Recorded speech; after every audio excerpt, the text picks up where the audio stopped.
Hello friends, Kachchapi talks ఛానల్కి స్వాగతం. నా పేరు దీప్తి.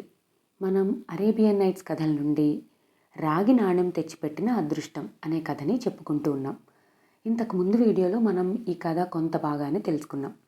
ఇప్పటి వరకు మనం తెలుసుకున్న కథ ఒక షార్ట్ రీక్యాప్లో చెప్పాలంటే, బాగ్దాద్ నగరంలో ఉన్నట్టుండి ధనవంతుడైన హసన్ అనే వ్యక్తిని రాజుగారు పిలిచి, నువ్వు ఎలా ఇంత ధనవంతుడు అయ్యావో ఆ విషయాలన్నీ చెప్పమని అడిగారు. అప్పుడు హసన్ తన కథ మొత్తం చెప్తూ ఉన్నాడు. తన దగ్గరికి ఒక ధనిక పేద స్నేహితులిద్దరూ రావడం, అందులో ధనిక స్నేహితుడు తనకి 2 సార్లు డబ్బులు ఇవ్వడం, 2 సార్లు తను పోగొట్టుకోవటం, చివరికి పేద స్నేహితుడు ఒక రాగి నాణెం ఇచ్చి వెళ్ళిపోవడం వరకు మనం తెలుసుకున్నాం. ఆ తరువాత కథ ఏం జరిగిందా అనేది ఈరోజు వీడియోలో మనం చూద్దాం. ఇక లేట్ చేయకుండా స్టార్ట్ చేసేద్దాం. హసన్ తన కథని తనే చెప్పుకుంటూ ఉన్నాడు. పేద స్నేహితుడు ఇచ్చిన రాగి నాణ్యాన్ని చూసి పక్కనే ఉన్న గూట్లోకి గిరవాటు వేశాను.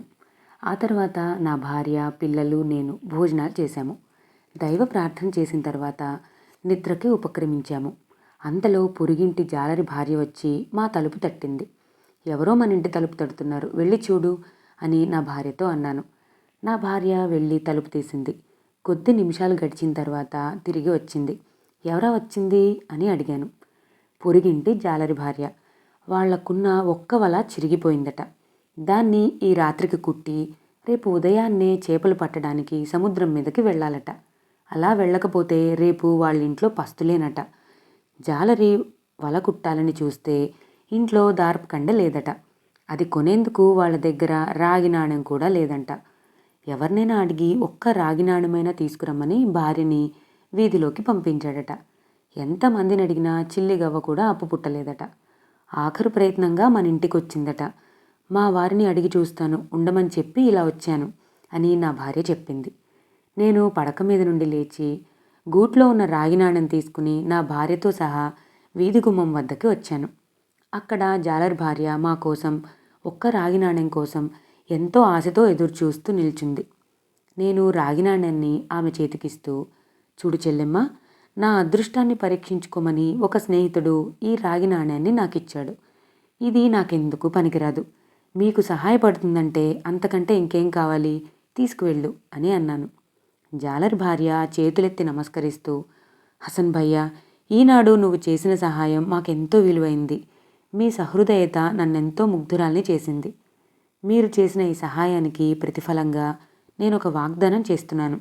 దానికి మీరు సంతోషంగా అంగీకరించాలి అని అంది. ఏమిటది అని నేను అన్నాను. మరేం లేదు భయ్యా, వల పట్టుకుని రేపు ఉదయాన్నే నా భర్త చేపల వేటకు సముద్రం మీదకు వెళ్తాడు. మొట్టమొదటగా సముద్రంలోకి వల విసురుతాడు.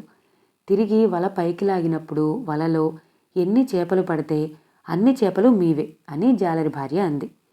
మొదట నేను ఆ షరతుకు అంగీకరించలేదు. చివరకు జాలరి భార్య బలవంతం మీద అంగీకరించక తప్పలేదు. ఆ మరునాటి మధ్యాహ్నం జాలరి పెద్ద చేపను ఒకదాన్ని తీసుకుని మా ఇంటికి వచ్చాడు. హసన్ భయ్య, ఈ చేప నీదే, తీసుకో అన్నాడు. నువ్వు పట్టిన చేప నాదెలా అవుతుంది అన్నాను. క్రితం రాత్రి నేనిచ్చిన రాగి నాణెం సంగతి, అతడి భార్య నా వద్ద చేసిన వాగ్దానం గురించి జాలరి జ్ఞాపకం చేశాడు. మొట్టమొదటగా వల విసిరాను. కొంతసేపు గడిచిన తర్వాత వలను పైకి లాగాను. అయితే వలలో ఈ ఒక్క చేప తప్ప మరొకటి లేదు. ఇది నీకు చెందవలసిన చేప కనుక ప్రత్యేకంగా జాగ్రత్త చేసి ఉంచాను. ఆ తర్వాత వలలో ఎన్నో చేపలు పడ్డాయి. వాటిని బజార్లో అమ్మితే బోలెడు ధనం వచ్చింది. ఆ డబ్బుతో మేము నెల రోజులు సుఖంగా జీవించగలము. ఇంటికి వస్తుంటే ఒక వ్యక్తి ఈ చేపను చూసి 10 వెండి నాణేలు ఇస్తాను అమ్మమని అడిగాడు. దీన్ని అమ్మేసి ఆ సొమ్ము తెచ్చి నీకిద్దాం అనుకున్నాను. కానీ అందుకు నా మనసు అంగీకరించలేదు. నా భార్య నీకు వలలో పడిన చేపలనే ఇస్తానంది కనుక వలలో పడిన ఈ చేపను ఇవ్వడమే ధర్మమని మీ ఇంటికి తీసుకొచ్చాను, తీసుకో అన్నాడు జాలరి. నేను దానికి అంగీకరించక, నేను నీకిచ్చింది ఎందుకు పనికిరాని ఒక్క రాగి నాణెం. నేను ప్రతిఫలం ఆశించి దాన్ని నీకు ఇవ్వలేదు కనుక ఈ చేపను తీసుకువెళ్ళి బజార్లో అమ్ముకో, లేదా ఇంటికి తీసుకువెళ్ళి కూర వండుకో అని అన్నాను. అయినా జాలరి నా మాట వినిపించుకోకుండా చేపను నేల మీద పెట్టేసి, మాట తప్పిన మనిషిగా మా జాలర్లు నా వైపు వేలెత్తి చూపించుకోవటం నాకు ఇష్టం లేదు. ఈ చేప మీది, ఇక్కడే విడిచి వెళ్తున్నాను. కూర వండుకుంటారో దారిన పోయేవాడికి ఎవరికైనా దానం చేసుకుంటారో అదంతా మీ ఇష్టం, వస్తా అంటూ చకచక గుమ్మం దిగి తన ఇంటికి వెళ్ళిపోయాడు. నేను ఆ చేపను తెచ్చి ఇంట్లో ఉన్న నా భార్యకిచ్చి వండమన్నాను. ఇంత పెద్ద చేపను వండాలంటే సుగంధ ద్రవ్యాలు చాలా కావాలి కనుక సగం చేపని వండుతాను. మిగతా సగం చేపను రేపు వండుకుందాం అని నా భార్య అంది. నేను దానికి అంగీకరించడంతో నా భార్య చేపను మధ్యకు కోసింది. రెండుగా కోయబడ్డ చేప కడుపులో నుంచి తళతళ మెరుస్తున్న పెద్ద గాజురాయి నేల మీద పడింది. అయితే అదొక అమూల్యమైన వజ్రం. ఆ విషయం నాకు కానీ నా భార్యకు కానీ తెలీదు. మేమెప్పుడైనా వజ్ర వైఢూర్యాలను చూస్తే కదా, అదొక ఆట వస్తువుగా భావించి నా భార్య ఆ వజ్రాన్ని మా చిన్న పిల్లవాడికి ఆడుకోమని ఇచ్చింది. మా 5 పిల్లలు ఆ వజ్రంతో చీకటి పడే వరకు ఆడుకున్నారు. ఆ తరువాత అందరం కలిసి భోజనాలు చేశాము. నేల మీద పరుపు వేసుకుని నడుం వాల్చాను. తరువాత పిల్లలు నిద్రపోకుండా పెద్దగా కేకలు వేస్తూ ఏదో విషయం గురించి గొడవ పట్టం మొదలుపెట్టారు. ఏమిట్రా ఆ కేకలు? ఇరుగు పొరుగు వాళ్ళు నిద్రపోక్కర్లేదా ఏంటి? అవును, దేని గురించి మీరు గొడవ పడుతున్నారు అని వాళ్ళని ప్రశ్నించాను. అది కాదు అబ్బాజాన్, ఈ గాజురాయి ఉదయం వరకు ఎవరి దగ్గర ఉండాలా అనేదే మా తగువుకు కారణం అని పెద్దవాడు అన్నాడు. మీరెవ్వరూ పోట్లాడుకోవద్దు. ఆ గాజురాయిని తెచ్చి నా చేతికివ్వండి. ఉదయం లేవగానే దాన్ని ఎవరికివ్వాలో నేను నిర్ణయిస్తాను అని చెప్పాను. పెద్దవాడు దాన్ని తెచ్చి నా చేతికిచ్చాడు. ఆ మసక వెలుతురులో కూడా ఆ గాజురాయి కాంతివంతంగా మెరుస్తూ ఉండటం నాకెంతో ఆశ్చర్యాన్ని కలిగించింది. నేను ఆ రాయిని పొయ్యి వెనుక భాగాన ఉంచి నూనె దీపం వత్తిని బాగా తగ్గించి మేమంతా నిద్రకి ఉపక్రమించాము. పరుపు మీద పడుకున్నానే కానీ గడిచిన సంఘటనలు పదే పదే గుర్తుకు వచ్చి నాకు మనసులో ఆందోళన ప్రారంభమైంది. దాంతో కంటి మీదకి కునుకనేదే రాలేదు. ఆ విధంగా ఎంతసేపు మేల్కొని ఉన్నానో తెలీదు. అంతవరకు మినుకు మినుకుమంటూ వెలుగుతున్న నూనె దీపం చమురు లేక ఆరిపోయింది. అయినా సరే మేం పడుకున్న గది యావత్తూ వెలుగుతో నిండిపోయింది. ఇంత కాంతి ఎక్కడి నుండి వస్తుందా అని ఆశ్చర్యపోతూ లేచి కూర్చున్నాను. నా దృష్టి అటూ ఇటూ సారించి చూశాను. ఆ కాంతి పొయ్యి వెనుక నుండి రావడం గమనించాను. లేచి వెళ్ళి ఆ రాయిని పైకెత్తి చూశాను. అప్పుడు మరింత కాంతితో గది మొత్తం ప్రకాశిస్తూ కనిపించింది. చప్పున నా భార్య నిద్రలేపి, చూశావా ఈ వింత? ఈ గాజురాయి ఎలా కాంతిని వెదజల్లుతున్నదో చూడు. రేపటి నుండి ఈ రాయి మన ఇంట్లో దీపంలా పనిచేస్తుంది. ఇక మనకు నూనె ఖర్చు ఉండదు. ఇది ఒక విధంగా మనకు అదృష్టమే కదా. ధనిక స్నేహితుడు 400 బంగారు నాణేలు ఇచ్చాడు. అవి బూడిదలో పోసిన పన్నీరులా వృధా అయిపోయాయి. పేద స్నేహితుడు ఒక్క రాగి నాణెం ఇచ్చాడు. దాన్ని జాలరికి ఇచ్చాం. అతడు మనకు చేపని ఇచ్చాడు. దాన్ని వండుకొని తిన్నాము. దాని కడుపులో ఈ వింతరాయి దొరికింది. దీని కాంతితో మనకు నూనె ఖర్చు తప్పింది. అదృష్టమంటే ఇదే కాబోలు అని అన్నాను. నా భార్య ఎంతో సంతోషించింది. పిల్లలు ఆ రాయిని వీధిలోకి తీసుకువెళ్ళి ఆడుతూ ఎక్కడైనా పారేస్తారేమో, దాన్ని ఉదయం కాగానే ఎక్కడైనా దాచిపెట్టాలి అనుకుని నిద్రపోయాను. మేమంతా ఉదయమే లేచి ముఖాలు కడుక్కున్నాము. నా భార్య వంట పనిలో నిమగ్నమైంది. పిల్లలు ఆడుకునేందుకు వీధిలోకి వెళ్ళారు. నేను నారకట్ట ముందు వేసుకుని తాళ్లు పేనేందుకు కూర్చున్నాను. అదే సమయంలో మా పక్కింటి యూదు జాతీయుని భార్య మా ఇంటికి వచ్చింది. ఆ యూదు జాతీయుడికి పెద్ద భవనం ఉంది. చాలా ధనవంతుడు. అతడు రత్నాల వ్యాపారం చేస్తాడని అందరూ చెప్పుకుంటారు. బజార్లో అతడికి పెద్ద రత్నాల దుకాణం ఉన్నదట. నేనెప్పుడు చూడలేదు. యూదుడి భార్య ఇంట్లోకి వెళ్ళడం చూశాను. ధనవంతుడి ఇల్లాలికి మాతో పనేం వచ్చిందా అనుకుని ఆశ్చర్యపోయాను. అయినా ఆడవాళ్ల విషయం కదా, నాకెందుకులే అని అలాగే నా పని నేను చేస్తూ కూర్చున్నాను. ఇంతలో ఇంట్లో నుండి యూదుడి భార్య గొంతు పెద్దగా వినిపించడం మొదలుపెట్టింది. నేను ఆతృతగా లేచి ఇంట్లోకి వెళ్ళాను. ఎంత మీ పిల్లలైతే మాత్రం అందరూ పడుకుని నిద్రపోయే సమయంలో పెంకులు ఎగిరిపోయేలాగా కేకలు పెడబొబ్బలు వేస్తే ఎవరు మాత్రం ఊరుకుంటారు చెప్పు? పిల్లలు అల్లరి చేస్తారు నిజమే, అయితే ఆ అల్లరి ఇతరులకు కష్టం కలిగించకూడదు, తెలిసిందా అంటున్నది యూదుడి భార్య. నా భార్య నచ్చ చెప్పే ధోరణిలో, అది కాదు బెహన్, మాకు చేప కడుపులో ఒక గాజురాయి దొరికింది. అది రాత్రి చీకట్లో కూడా దీపంలాగా వెలుగుతూ ఉంటే పిల్లలు సంతోషం పట్టలేక కేకలు కేరింతలతో ఇల్లంతా ఒక కొలిక్కి తెచ్చారు. మా పిల్లల మూలంగా మీ మనసుకి కష్టం కలిగి ఉంటే నన్ను క్షమించండి. ఇక మీదట అలా జరగదని హామీ ఇస్తున్నాను అని వినయంగా అంది. ఆడవాళ్ల గొడవలో తలతూర్చడం ఎందుకని నేను వెనుతిరిగి వెళ్ళబోయాను. అప్పుడు యూదుడి భార్య ఆశ్చర్యంగా, ఏమిటి నువ్వంటుంది? గాజురాయి ప్రకాశిస్తుందా? ఏది ఆ రాయిని ఒక్కసారి తీసుకురా చూద్దాం అంది. ఆమె రాయిని చూసి ఏం చెబుతుందో విందామని కుతూహలంగా నేను అక్కడే నించుండిపోయాను. నా భార్య లోపలికి వెళ్ళి గాజురాయి తీసుకువచ్చి యూదుడి భార్యకి ఇచ్చింది. ఆమె రాయిని ఆశ్చర్యంతో కళ్ళు ఇంతింత చేసి అటూ ఇటూ తిప్పి చూడటం మొదలుపెట్టింది. వాళ్ళది రత్నాల వ్యాపారం. ఆ రాయిలో ఏదో విశేషం ఉండే ఉంటుంది. లేకపోతే దాన్ని ఇంత ఆశ్చర్యంగా చూడదు అని నేను అనుకున్నాను. వీధిలో ఆడుకుంటున్న మా పిల్లలు ఇంట్లోకి వచ్చి యూదుడి భార్యను, ఆమె చేతిలో ఉన్న గాజురాయిని పట్టి పట్టి చూశారు. యూదుడి భార్య, చూడండి, ఇది గాజురాళ్లల్లో కొంచెం మేలైంది. ఇటువంటి రాళ్ళు నా దగ్గర చాలా ఉన్నాయి. ఈ ఒక్క రాయి మీకెందుకు పనికొస్తుంది? మీరు అమ్మదలుచుకుంటే చెప్పండి, నేను కొనుక్కుంటాను అని అంది. అది వినగానే మా పిల్లలు ఏడుపులు మొదలుపెట్టారు. తల్లితో, అమ్మా, ఆ రాయిని అమ్మకు, మేము దానికోసం ఇక అల్లరి చెయ్యముగాక చేయము అని అన్నారు. పిల్లలు ఆ రాయిని అమ్మేందుకు ఇష్టపడలేదని గ్రహించిన యూదుడి భార్య తన ఇంటికి వెళ్ళిపోతూ నా భార్య చెవిలో, ఆ రాయిని పిల్లలకు ఇవ్వకు, ఎక్కడైనా పారేస్తారు, దానికి డబ్బు వస్తుంది. ఇది మీ వద్ద ఉన్నట్టు మీకు తప్ప మరెవ్వరికీ తెలియనివ్వకు. నీకు డబ్బు అవసరం వచ్చి ఆ రాయిని అమ్మదలుచుకుంటే నాకు కబురు పెట్టు, మర్చిపోకు. నేను ఇంటికి వెళ్తున్నాను అంటూ ఆమె వీధిలోకి వచ్చింది. నేను ఆమెనే చూస్తూ ఉండిపోయాను. అయితే ఆమె ఇంటికి వెళ్ళలేదు. తిన్నగా బజారుకు వెళ్ళింది. బజార్లో వాళ్లకొక రత్నాల అంగడి ఉందని చెప్పాను కదా, బహుశా భర్తకు గాజురాయి విషయం చెప్పేందుకే వెళ్ళి ఉంటుందని నేను ఊహించాను. కొంతసేపు గడిచిన తర్వాత రత్నాల వర్తకుడి భార్య తిరిగి మా ఇంటికి వచ్చింది. లోపలికి వెళ్ళి నా భార్యతో ఏదో మాట్లాడుతూ ఉంది.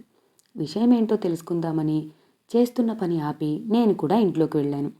ఇంతలో నా భార్య, ఇదిగో ఈ విషయం విన్నారా? రత్నాల వర్తకుడి భార్య మన వద్దనున్న గాజురాయికి 20 బంగారు నాణేలు ఇస్తానంటుంది. దానికి మీరేమంటారు అని అన్నది. నేను ఇలా ఆలోచించాను. పేద స్నేహితుడు రాగి నాణెమిస్తూ, అదృష్టం కలిసి వస్తే ఈ రాగి నాణెంతో సకల సంపదలు పొందగలవు అని చెప్పాడు. ఆ అదృష్టం ఇప్పుడు వచ్చినట్టుంది. పేదరికం మూలంగా ధనానికి ఆశపడి తొందరపడకూడదు. తెలివిగా వ్యవహరించాలి. ఈ గాజురాయి ఎంతో విలువైంది కాకపోతే ఈమె మా ఇంటి చుట్టూ దేనికి తిరుగుతుంది? బెట్టు సరిగా వ్యవహరించాలి అని నిశ్చయించుకున్నాను. నేను సమాధానం చెప్పకపోయేసరికి రత్నాల వర్తకుడి భార్య ఏమనుకుందో ఏమో నాతో, చూడు హసన్, దాన్ని 20 బంగారు నాణేలకు ఇవ్వటమా అని సందేహిస్తున్నట్టున్నావు. సరే, మరొక 10 బంగారు నాణేలు అదనంగా ఇస్తాను, అంటే మొత్తం 30 నాణేలు, ఏమంటావు అని అంది. ఆవిడ గాజురాయికి ధర ఎంతవరకు పెంచుతుందో చూద్దామని ఆమె చెప్పిన వెల నాకు ఇష్టం లేదన్నట్టు తల అడ్డంగా ఊపాను. ఆమె 50 బంగారు నాణేలు ఇస్తానంది. నేను మొగ్గు చూపలేదు. 100 బంగారు నాణేలు ఇస్తానంది. నేను ఆశ్చర్యపోయాను. అసలు ఆ గాజురాయి విలువ ఎంత ఉంటుందో నాకు తెలీదు. 100 బంగారు నాణేలు అంటే మాటలు కాదు. ఆ డబ్బుతో ఎంత వ్యాపారమైనా చేయవచ్చు. ఆ డబ్బుకు అంగీకరించమని నా భార్య సైగ చేసింది. 100 బంగారు నాణేలు అంటే 100 బంగారు నాణేలు అని అర్థం. అయినా నేను బింకంగా, అమ్మా, నేనంత తెలివి తక్కువ వాణ్ణి అనుకోకు. ఈ గాజురాయి ఎంత విలువైందో నాకు బాగా తెలుసు. 100 బంగారు నాణేలు కాదు, 100,000 బంగారు నాణేలు ఇచ్చినా సరే దీన్ని మీకు ఇవ్వను. మీరు మా ఇరుగు పొరుగు వారని, ఒకే వీధిలో ఉంటున్నవారమని ఆ 100,000 బంగారు నాణేలకు ఒప్పుకుంటున్నాను. అందుకు ఒక్క రాగి నాణెం తక్కువ ఇచ్చినా నేను అమ్మేదే లేదు. మీకు ఇష్టం లేకపోతే చెప్పండి. దీన్ని మరొక రాజ్యం తీసుకువెళ్ళి అక్కడ రెండింతల సొమ్ముకు అమ్ముకు రాగల శక్తి నాకు ఉంది అని అన్నాను. రత్నాల వర్తకుడి భార్య నా మాటలకు గాబరా పడింది. వద్దు, ఆ పని మాత్రం చేయకు. రేపటి వరకు దాన్ని అలాగే ఉంచు. ఉదయాన్నే నా భర్త మీ ఇంటికి వచ్చి ఆ గాజురాయి వ్యవహారం ఏదో చూస్తాడు అని యూదుడి భార్య నాతో అంది. దానికి నేను సంతోషంగా అంగీకరించాను. ఇక్కడ 100,000 బంగారు నాణేలు అంటే 1,00,000 బంగారు నాణేలు అన్నమాట. మరునాడు ఉదయాన్నే రత్నాల వర్తకుడు మా ఇంటికి వచ్చాడు. గాజురాయిని పరీక్షించాడు. ఆ తరువాత నాతో, చూడు హసన్, దీని వెల 100,000 బంగారు నాణేలు అని చెప్పావట. ఇది అంత విలువ చేయదు, 25,000 తగ్గించి ఇస్తాను అన్నాడు. నేను పట్టిన పట్టు వదల్లేదు. చివరకు అతను నేను చెప్పిన ఖరీదుకే అంగీకరించాడు. కొంత ధనాన్ని నాకు బయానాగా ఇచ్చాడు. వారం రోజుల్లో మొత్తం ధనాన్ని తెచ్చి నాకిచ్చి గాజురాయిని తీసుకువెళ్ళిపోయాడు. 100,000 బంగారు నాణేలు అంటే 1,00,000 బంగారు నాణేలను చూసేసరికి నాకు, నా భార్యకు మతులు పోయాయి. చూసావా బేగం, ఒక్క రాగి నాణెం ఎంతటి అదృష్టాన్ని తెచ్చిపెట్టిందో, మన మీద అల్లా కృప ఇన్నాళ్లకు ప్రసరించింది అన్నాను. ఆనాటి నుండి మా స్థితిగతులే మారిపోయాయి. నా భార్య ఇంటి వాతావరణాన్నే పూర్తిగా మార్చివేసింది. ఇంట్లోకి కావలసిన సామాన్లు, హంగులు అమర్చింది. ఒకరోజు నేను తాళ్ళు నేసే పనివారిని, తివాసీలు నేసేవారిని ఒకచోట సమావేశపరిచాను. చూడండి మిత్రులారా, భగవంతుని అనుగ్రహం వల్ల నేను ధనవంతుణ్ణి అయ్యాను. అలాగని నేను అనుభవించిన పేదరికాన్ని మర్చిపోలేదు. అది ఎంత దుర్భరమైందో నాకు బాగా తెలుసు. అటువంటి దీనస్థితి నా సోదరులైన మీకు ఇక ముందు ఉండకూడదని నా కోరిక. నేను ఒక పెద్ద కర్మాగారాన్ని స్థాపిస్తున్నాను. మీరంతా దానిలో పనిచేసినా సరే, లేదా మీరు ఉత్పత్తి చేసిన తాళ్లను, తివాచీలను మీరు కోరుకున్న వెలకు నాకు అమ్మినా సరే, మీరు సుఖంగా జీవించాలన్నదే నా కోరిక అని చెప్పాను. వాళ్ళంతా నా కర్మాగారంలో పనిచేసేందుకే నిశ్చయించుకున్నారు. వెంటనే నేను నగరానికి బయట ఉన్న కొంత భూమిని, అందులో ఉన్న పాత భవనాన్ని ఖరీదు చేశాను. తరువాత దాన్ని పడగొట్టి కొద్ది కాలంలోనే అక్కడ బ్రహ్మాండమైన భవనం నిర్మింపజేశాను. విశాలంగా ఉన్న ఖాళీ ప్రదేశంలో కర్మాగారాన్ని ఏర్పాటు చేశాను. ఆ కర్మాగారంలో కొన్ని వందల మంది పనివారు తాళ్ళు, తివాచీలు తయారు చేయటం ప్రారంభించారు.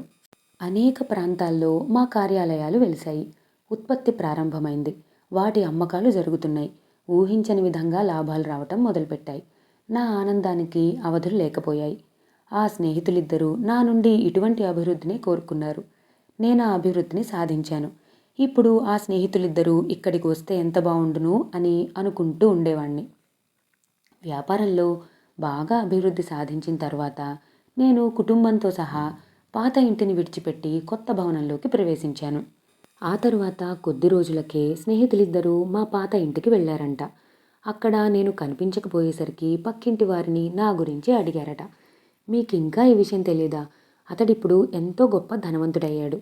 ఎవరూ అతన్ని తాళ్ల హసన్ అని పిలవడానికి వీల్లేదు.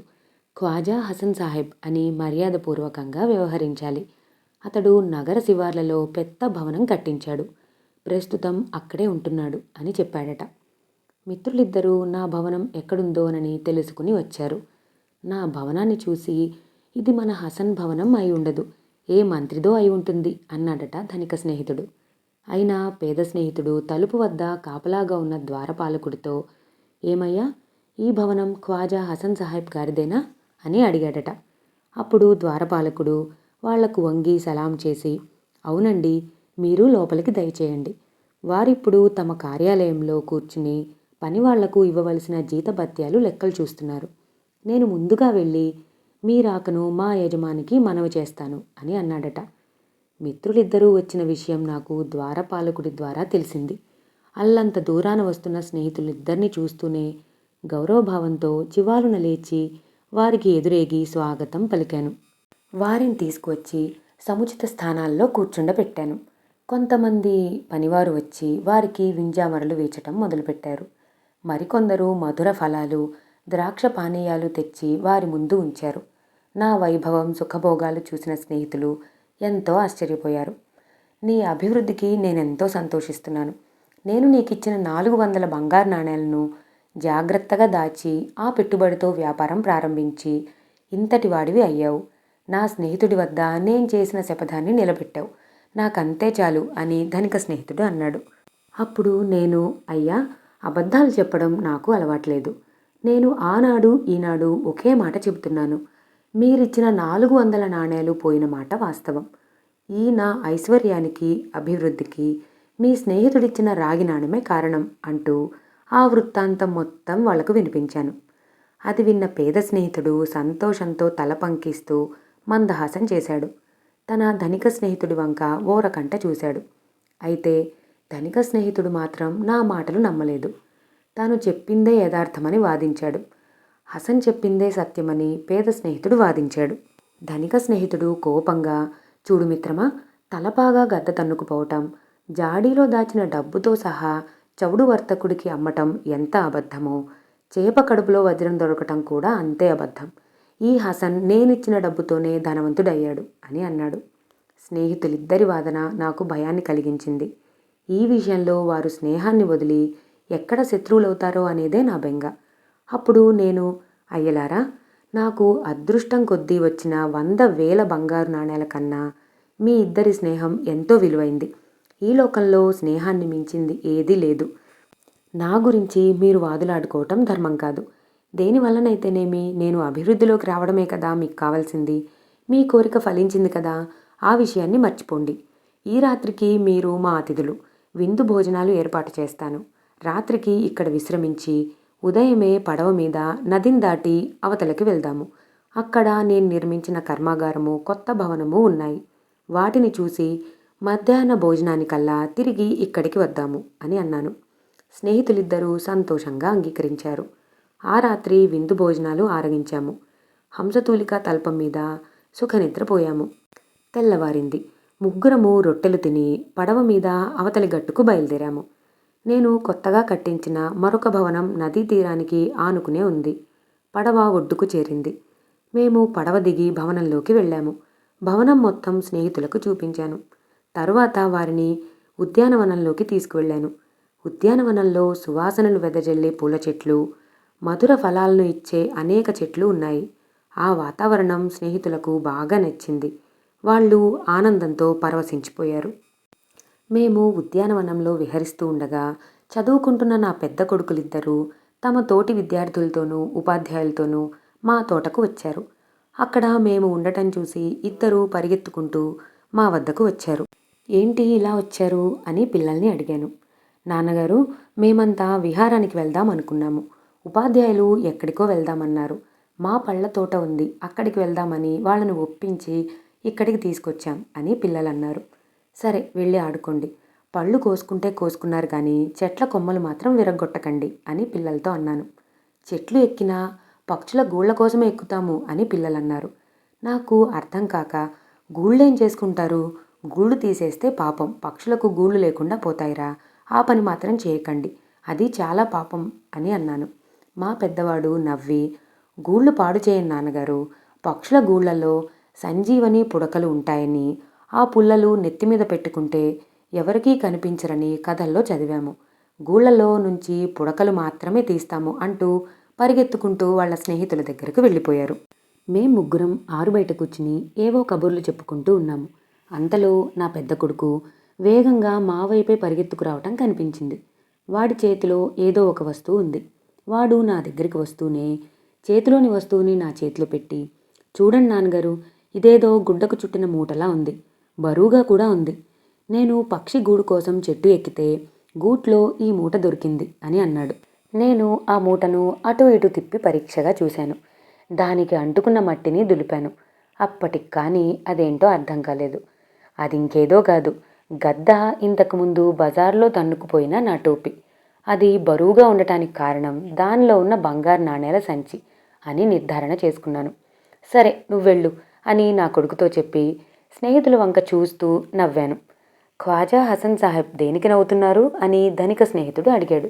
దానికి నేను నవ్వుతూ, అయ్యా, మీరిచ్చిన మొదటి 200 బంగారు నాణేలకు సాక్ష్యం దొరికింది అని అన్నాను. అదేలాగా ఇంతకీ ఏమిటా మూట అని అడిగాడు ధనిక స్నేహితుడు. నేను పనివాడితో చిన్న చురకత్తిని తెప్పించి దాంతో మూటను కోసి నేల మీదకి దులిపాను. వెంటనే టోపీ నుండి బంగారు నాణేలు జలజలమంటూ నేల మీద పడ్డాయి. చూశారా, ఇవి మీరిచ్చిన మొట్టమొదటి బంగారు నాణేలు. నేనప్పుడు 10 నాణేలు తీసుకున్నాను కనుక ఇవి 190 నాణేలు ఉంటాయి, లెక్క చూసుకోండి అని అన్నాను. ధనిక స్నేహితుడు ఆ నాణేలను లెక్కించి చూశాడు. నువ్వు చెప్పింది నిజమే అని ఆశ్చర్యపోతూ అన్నాడు. పేద స్నేహితుడు నవ్వి, ఇప్పుడేమంటావు మిత్రమా, అదృష్టం మీద, భగవంతుని అనుగ్రహం మీద నీకు నమ్మకం ఏర్పడినట్లేనా అని అన్నాడు. ధనిక స్నేహితుడు తల అడ్డంగా ఆడించి, ఈ 200 నాణేలను గద్ద ఎత్తుకుపోయిందనుకో, తరువాత ఇచ్చిన 200 నాణేలతో ఇతను వ్యాపారం చేసి ఉండొచ్చు కదా అని అన్నాడు. మళ్ళీ స్నేహితులిద్దరి మధ్య వాదన ప్రారంభమైంది.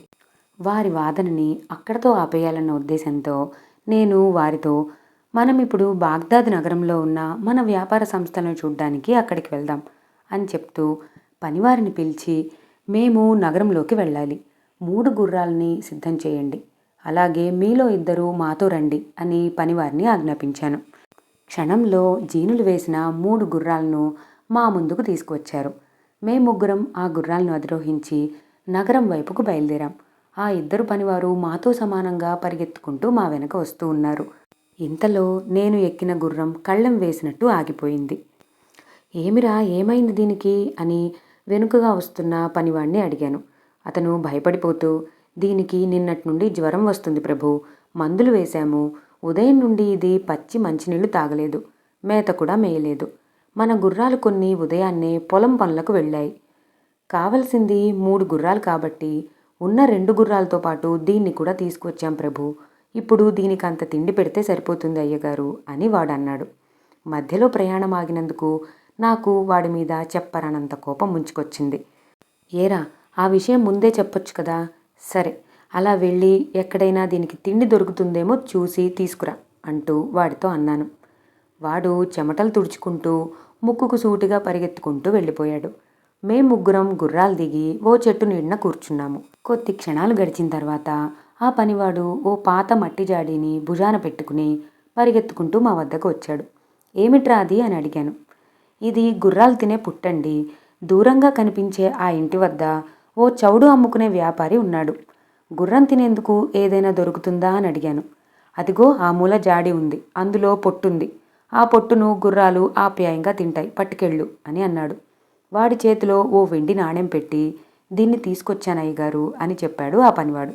నేను ఆ మట్టి జాడీని పరీక్షగా చూశాను. నా మనసులో ఏవో పాత జ్ఞాపకాలు మెదిలాయి. జాడీని నా వద్దకు తీసుకురమ్మని సేవకుడికి సంజ్ఞ చేశాను. వాడు జాడీని తెచ్చి నా ముందు పెట్టాడు. పొట్టు జాడీ నిండుగా ఉంది. కొంచెం పొట్టు చేత్తో తీసి వాసన చూశాను. సందేహం లేదు, అదే పొట్టు, అదే జాడి.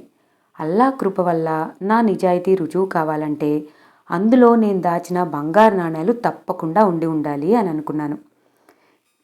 అప్పుడు పేద స్నేహితుడు నాతో, ఏమిటలా ఆలోచిస్తున్నావు హసన్ భయ్యా, పొట్టు గుర్రం ముందు వంపు అని అన్నాడు. తప్పకుండా వంపుతాను. అల్లా ఎంతో దయామయుడు. నా నిజాయితీని నిరూపించుకోవటానికే నాకు ఈ అవకాశం ఇచ్చాడని భావిస్తున్నాను అని అన్నాను. ఏమిటి నీ ఉద్దేశం అన్నాడు ధనిక స్నేహితుడు. నేను నవ్వుతూ, రెండవసారి మీరిచ్చిన 200 నాణేలను ఈ జాడీలోనే పెట్టాను. నాకు బాగా గుర్తు. ఈ జాడీ మా ఇంట్లోదే. నా భార్య చవుడు వర్తకుడికి అమ్మిన జాడీ ఇదే అని అన్నాను. ధనిక స్నేహితుడు ఎంతో ఆశ్చర్యపోయాడు. జాడీని పైకెత్తి పొట్టుని నేల మీదకు వంచాడు. ఏముంది, పొట్టుతో పాటు బంగారు నాణేలు గలగల శబ్దం చేసుకుంటూ నేల మీద పడ్డాయి. ధనిక స్నేహితుడు వాటిని లెక్క పెట్టాడు. 190 నాణేలు ఉన్నాయి. మిత్రమా, ఇప్పుడేమంటావు? మనిషి సుఖంగా జీవించటానికి అదృష్టము, భగవంతుని అనుగ్రహము తప్పకుండా ఉండాలని అంగీకరిస్తావా లేదా అని పేద స్నేహితుడు అన్నాడు. అప్పుడు ధనిక స్నేహితుడు చేతులు జోడించి, మీరిద్దరూ నన్ను క్షమించండి మిత్రమా, నువ్వే గెలిచావని ఒప్పుకుంటున్నాను అని అన్నాడు. ఆ తర్వాత మేము మా పనులన్నీ ముగించుకుని ఇంటికి తిరిగి వచ్చాము. నేను స్నేహితులిద్దరికీ కృతజ్ఞతలు చెప్పి, మీ వల్లనే ఈరోజు నేను ఈ స్థాయికి వచ్చానని వారిని నాకు తోచిన విధంగా సత్కరించి మిగిలిన 300 బంగారు నాణేలను ధనిక స్నేహితుడికే ఇచ్చివేశాను. ఆ తర్వాత స్నేహితులిద్దరూ నా వద్ద సెలవు తీసుకుని వెళ్ళిపోయారు. ప్రభు, ఆ విధంగా నేను ధనవంతుణ్ణి అయ్యాను. ధనిక స్నేహితుడు నాకిచ్చిన 400 బంగారు నాణేలు నా అభివృద్ధికి తోడ్పడలేదు. పేద స్నేహితుడు ఇచ్చిన ఆ ఒక్క రాగి నాణెం నన్నింతవాణ్ణి చేసింది. అల్లా దయ నా మీద పూర్తిగా ఉంది. అందుకే అదృష్ట దేవత వచ్చి నా ఇంటి తలుపు తట్టింది. ఇది ప్రభు నా వృత్తాంతం అంటూ తాళ్ల హసన్ తన కథని ముగించాడు. తాళ్ల హసన్ చెప్పిన కథ మొత్తం విన్న బాగ్దాద్ సుల్తాను, చూడు ఖ్వాజా హసన్ మియా, నువ్వు నిరాడంబర జీవివి, సుఖదుఖాలకు అతీతుడివి, నిస్వార్థ జీవివి, అల్లా దయను సంపాదించుకున్న పుణ్యపురుషుడివి. చేప కడుపులో మీకు దొరికిన వజ్రం ఇప్పుడు నా ఖజానాలో ఉంది. రత్నాల వర్తకుడు దాన్ని నా అంతఃపురానికి తెచ్చి నాకు అమ్మాడు. నీ వంటి ఉత్తమ పురుషుడు నా కొలువులో ఉంటే అది ఈ అరబ్ దేశానికే గర్వకారణం. అందుచేత నిన్ను మా వజీరుగా నియమిస్తున్నాము అని అన్నాడు. అప్పుడు ఖ్వాజా హసన్ సాహెబ్ బాగ్దాద్ సుల్తానుకు శిరసు వంచి నమస్కరించాడు. అలా ఒక్క రాగి నాణెం తెచ్చిపెట్టిన అదృష్టంతో తాళ్ల హసన్ బాగ్దాద్ సుల్తాన్కి వజీరుగా అంటే మంత్రిగా నియమించబడేంత అదృష్టాన్ని తెచ్చుకున్నాడు. ఇదండి ఈరోజు కథ.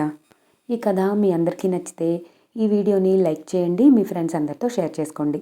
ఇంకా ఇలాంటి ఇంట్రెస్టింగ్ స్టోరీస్ చూడాలంటే నా ఛానల్ని ఒకసారి చెక్ చేసి చూడండి. ఛానల్ని సబ్స్క్రైబ్ చేసుకోవడం మాత్రం మర్చిపోవద్దు. Thank you for watching.